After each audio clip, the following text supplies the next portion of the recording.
Hey, everybody. Welcome to the Ordinary Discipleship Podcast. My name's Chris. I'm here with Jacob and the one of two, Jessie, right over there. She's one of two. And we talked about that last episode, or maybe the episode in the future. It doesn't matter. But here's what we're talking about today. Sometimes relationships are messy. They are messy. They're one of the toughest things we have to navigate in this world. And everyone wants to do it right when it comes to relationships, when it comes to discipleship. But you know what? Community forms in hard conversations. And if you're one of those folks at home that avoids those hard conversations, maybe this is the talk for you. Maybe this is it. Because Jake put in the notes, life grows in the fertilizer. Wow, Jakey.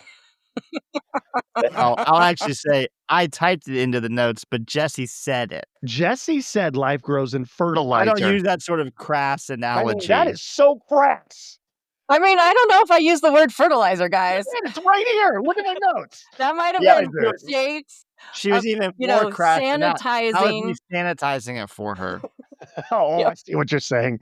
So what you did was would have got us kicked off this network. Okay, thanks, Jake, for saving our podcast careers. But Jake edits me when I do speech to text. Google edits me. Yeah. It's okay. It's No, I know what? It's part of that community aspect that helps me be a better person. If Jacob Hoyer wasn't on planet Earth, there's no way I get through seminary. That's all I'm saying. This man helped me through most of my 4 years. Okay. We're made to do it together, you know? Yeah, together. I think I gave you one hint in 4 years. Okay. So life grows in community. Sometimes conflict is necessary. Jake loves himself a good conflict, a healthy conflict. I know this about Jake. Jessie, I'm not so sure about you, but I played roller derby and trained MMA. What do you think? Jessie loves a good conflict. Yeah, wait, let's just pause for a second. Is roller derby like the WWE? Is it like scripted out?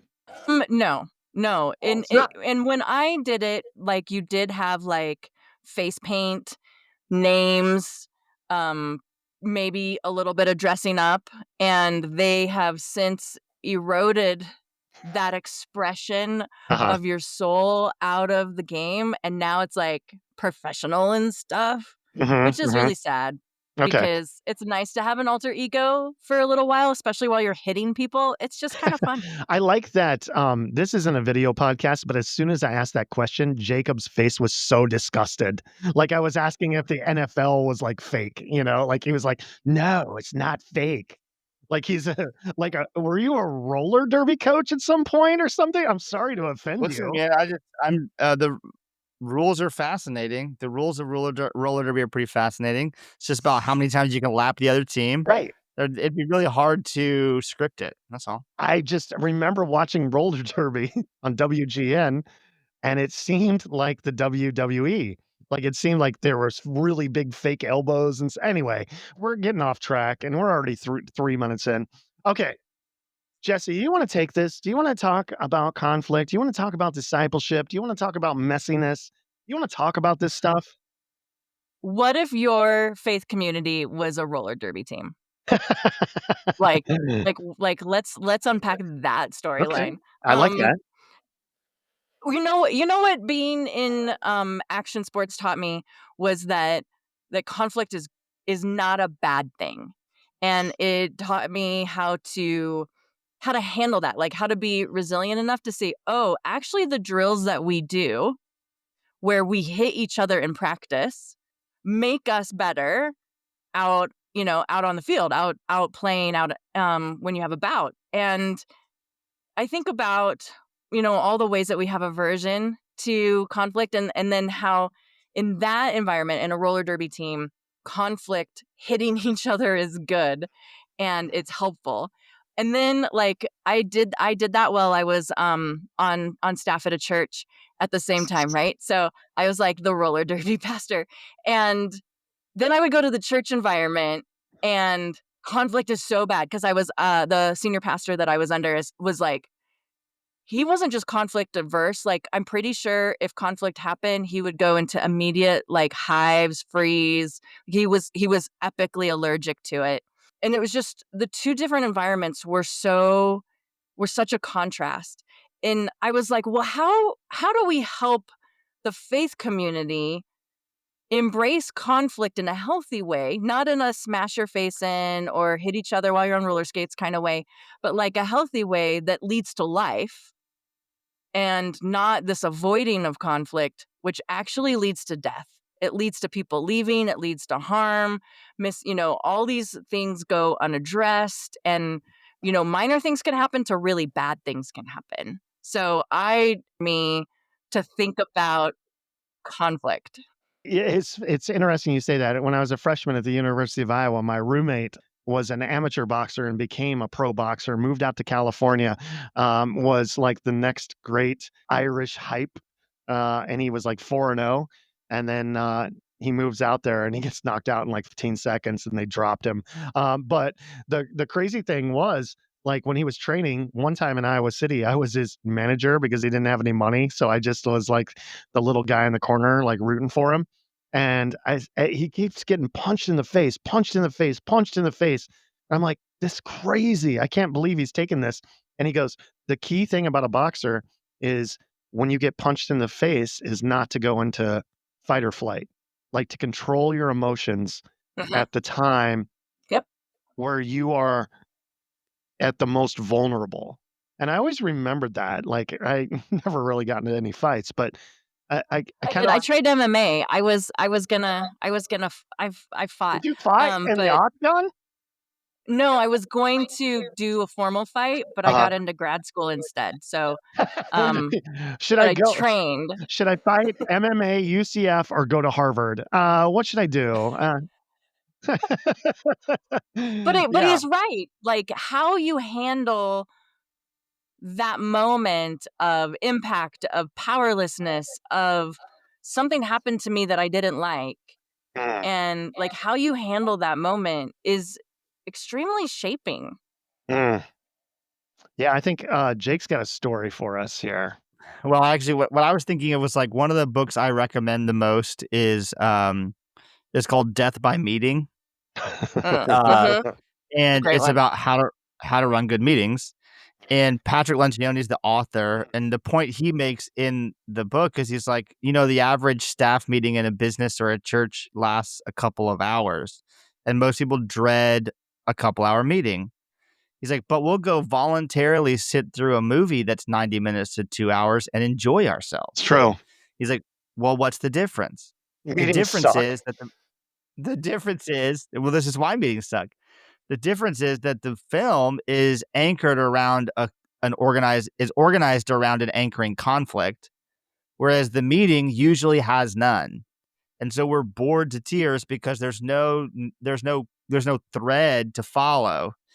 But in the film, you've got a thread that's anchored in the conflict. Wait a minute, Jacob. Are you saying that in my next church staff meeting, I Yep. need to create conflict in Yep. order to have a hero's journey 100%. before myself so I'm not bored to death? It's exactly So what he's not saying. create conflict, but mine out the conflict that's already there as it's appropriate to the meeting's context. So in Death by Meeting, he ends up talking about different kinds of meetings. Some are more like like an episodic television episode. Others are like a film, right? But that's to the point of like the productivity comes through the wrestling. And that's the story I was telling earlier is like in our church right now, we're undergoing some change. We're exploring a denominational shift. And so like among our leadership team, we're having some conversations around like some doctrinal questions that are causing some hesitations for people.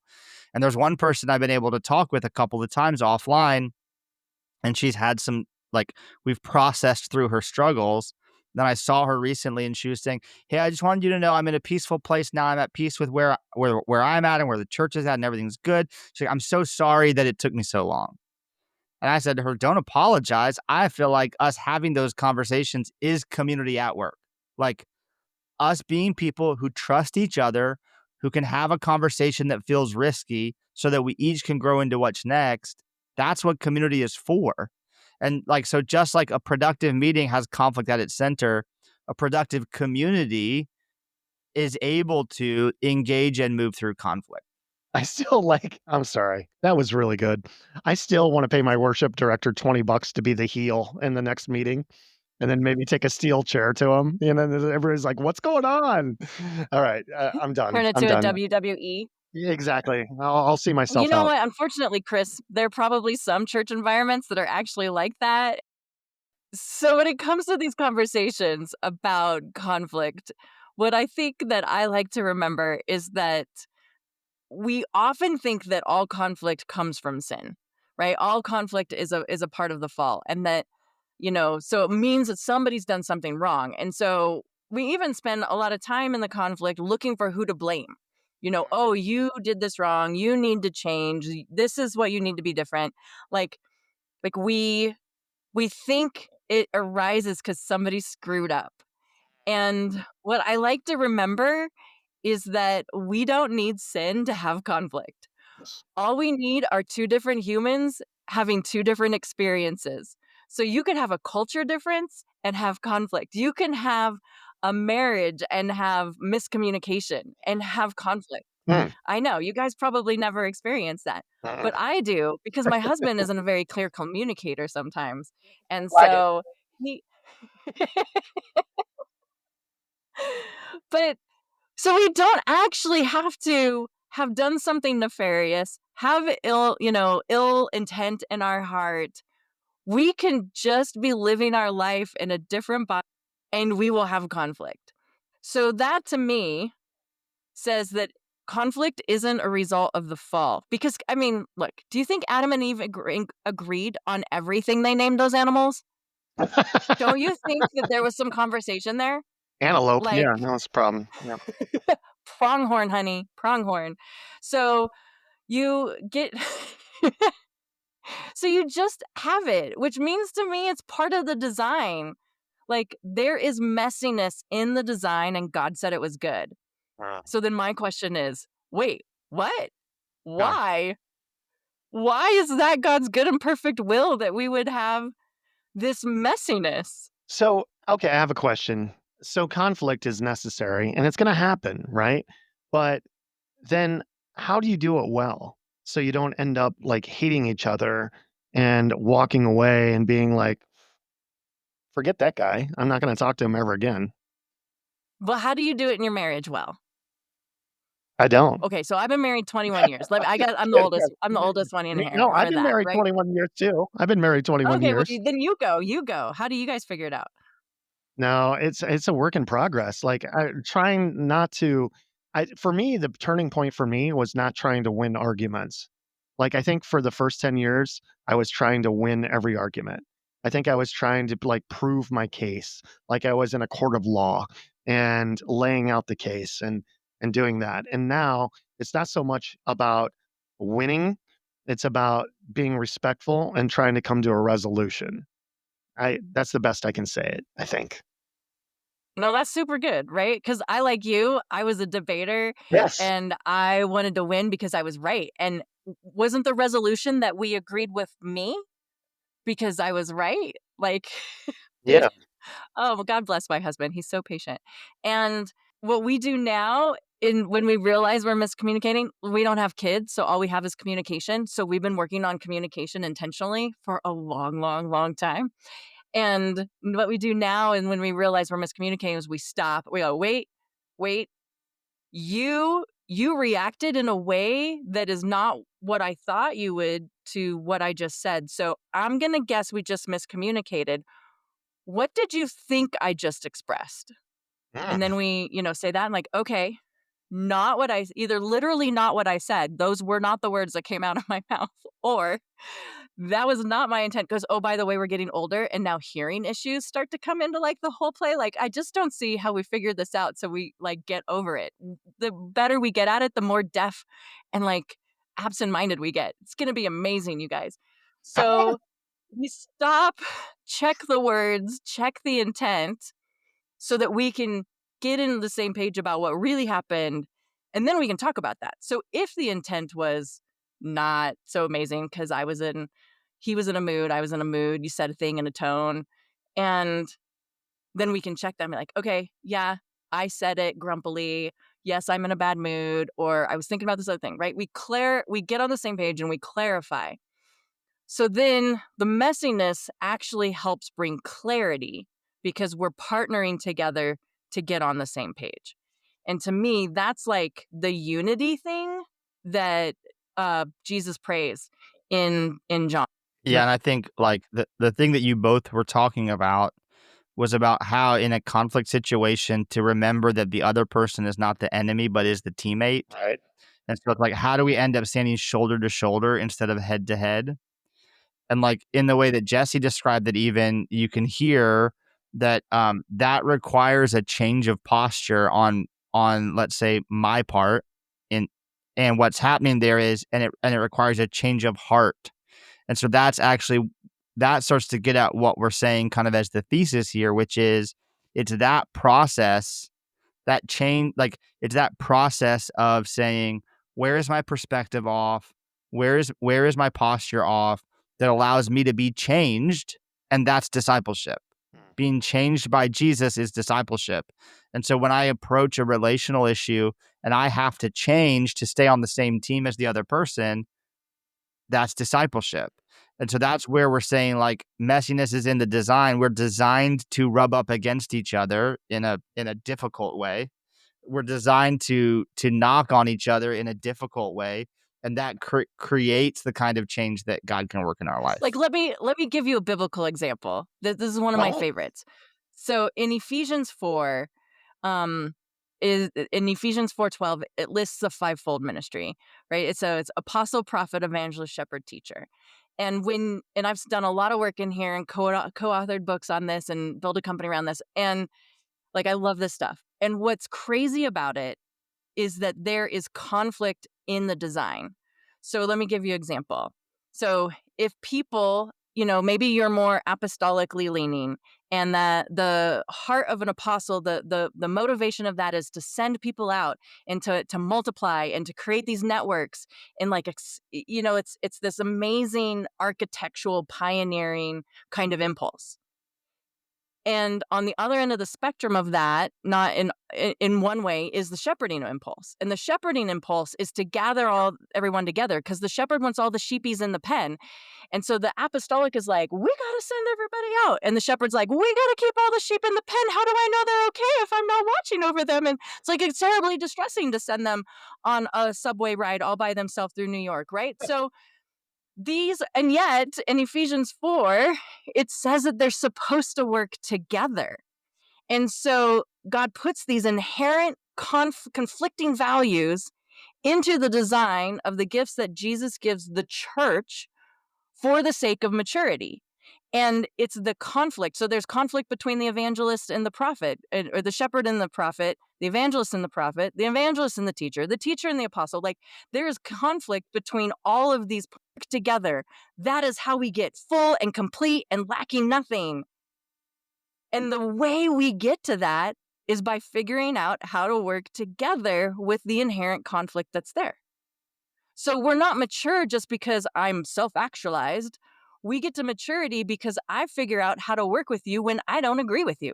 Yeah, I have like a specific example about that fivefold conflict, because in my early 20s I was on a mission team, and I feel like I've told this story in a past episode in a previous season. So if you're like somebody who's like a big Ordinary Discipleship Podcast fan person and I'm redundant, I apologize. But we were in Slovakia as a mission team. This was during a trip where we were in 11 countries in 11 months. So we'd spend about 3 weeks in a country. So we would partner with a local missionary and serve their ministry. Well, one time we were in Slovakia, our team of 7 was out just like for a day off. And we were in a train station and we saw a poster for a Marilyn Manson concert that was happening in Bratislava, Slovakia. And at the time in my life, I was high shepherding.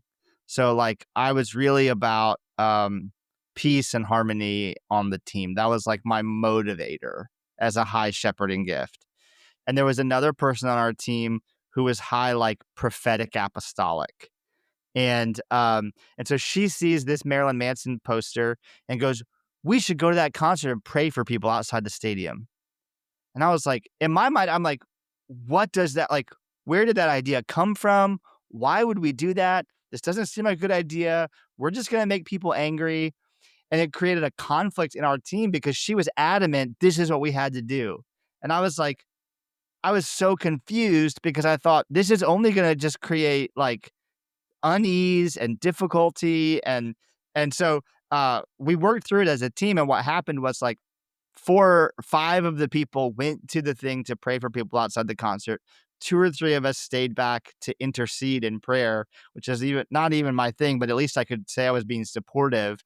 In that year where I was high shepherding and I was with this teammate who was high apostolic prophetic, there were lots of things like that where she was just moving really fast, operating on intuition, and I wanted it to make sense and to bring harmony. And in figuring out how to work together, we both had to grow and change. I mean, this is the real life stuff, right? So we're a real talk podcast. We're real talk people, and that's because I just love that when you talk about the messiness, these kinds of stories come up because that is the substance of life. Yeah. That is the substance of following God with one another. And I don't know, maybe it's that part of me that really enjoyed roller derby and hitting people. Like I like to see a little bit of the stirring of the pot because I want to see people grow. I don't want to see people get hurt. So, I wanted to have like I was a rock climber, be roped up, right? Take risk, but also tie into the rope so nobody gets hurt. And I like to see communities being brave enough to engage in that.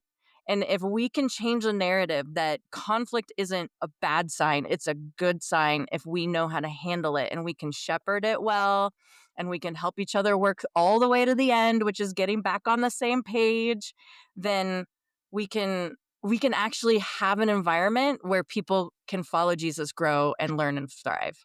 Oh, look at us. Look at us. The end of it is this episode. What we've discovered today is that conflict is not necessarily a bad thing. We can have a little conflict if we do it the right way. So Jessie, Jacob, thank you. If you enjoyed this podcast, we would love it if you would subscribe, if you would like, if you would share, and rate us and review us so other people can hear about how to fight cleanly and how to win in roller derby and how to almost start your MMA career. Jessie, Life lessons here. if they want to learn more about what you and Jacob are doing for the kingdom of God, how can they learn that? Can always go to whoology.co. That's WHOOLOGY.co. We do webinars. We got a discipleship class you can use in your small group, and it'll just help provide some of the skills so we can do this all together. Awesome. That is fantastic, guys. Thanks so much for joining us. We will see you on the next episode of Ordinary Discipleship Podcast. God bless. See ya.